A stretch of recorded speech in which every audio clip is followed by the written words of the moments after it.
Bom dia, pessoal! Hoje vamos falar sobre o arcadismo, mas vou começar com a definição de iluminismo para entendermos melhor. O iluminismo foi um movimento global que defendia o uso da razão como o melhor caminho para alcançar a liberdade, a autonomia e a emancipação. O arcadismo, também conhecido como setecentismo ou neoclassicismo, é o movimento que compreende a produção literária brasileira na segunda metade do século XVIII. O movimento tem características reformistas, pois seu intuito era o de dar novos ares às artes, ao ensino, aos hábitos e às atitudes da época.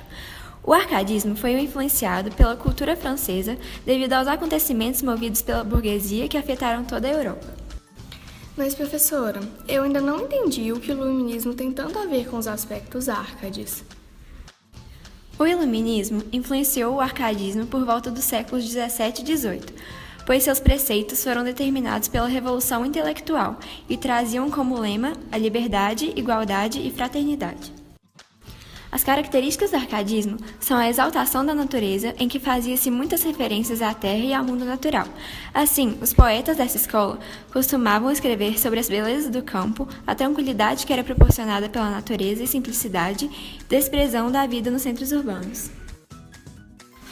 Outra característica é a inspiração greco-romana, que era considerada um modelo de perfeição, equilíbrio, beleza e simplicidade. A terceira característica é a exaltação ao homem puro, em que preocupava-se com a relação perfeita com a natureza e exaltavam a beleza e a ingenuidade do homem primitivo, que ainda não fora corrompido pelos padrões sociais. Mas, professora, como os escritores árcades expressavam suas ideias em suas obras? Ótima pergunta, Gordinho!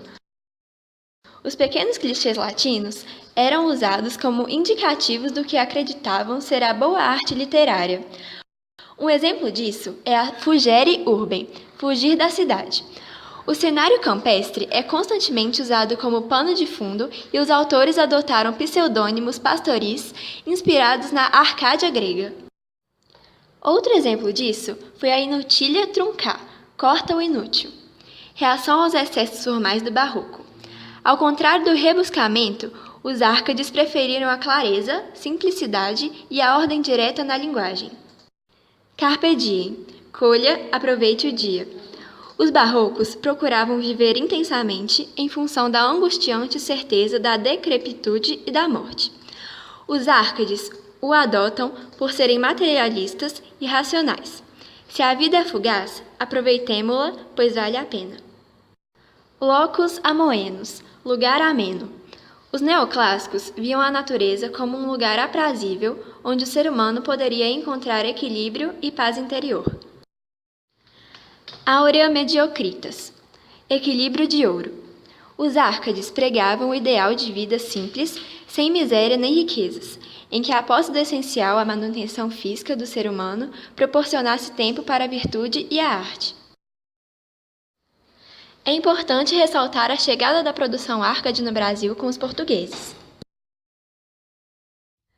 O seu marco inicial foi a publicação em 1786 de obras de Cláudio Manuel da Costa. Somente a literatura brasileira aderiu ao neoclassicismo. Nas artes plásticas, o barroco seguiu seu curso. Os árcades brasileiros tentaram adaptar o arcadismo português ao Brasil, com o índio no posto de homem natural que a civilização corrompeu e a paisagem mineira como ideal de natureza e paisagem bucólica árcade. Cláudio Manuel da Costa cultivou a poesia épica e lírica, destacando na segunda como temática a desilusão amorosa, com um contraste permanente entre a natureza rústica e a sofisticação cultural. Imprimiu em seus sonetos uma total afinidade com a lírica de Camões, além do destaque ao poema Vila Rica, um poema épico inspirado nas epopeias clássicas. Sua poesia foi uma transição entre o barroco e o arcadismo.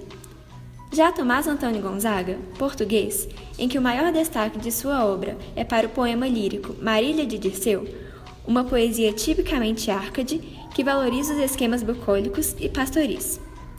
Caracteriza-se por um tom de felicidade, contendo conflições amorosas, descrições da amada e a paisagem mineira. A obra foi escrita em 3 partes, que correspondem aos momentos da vida do autor. Então, pessoal, por hoje é só. Até mais uma aula de literatura das escolas literárias. Tchau!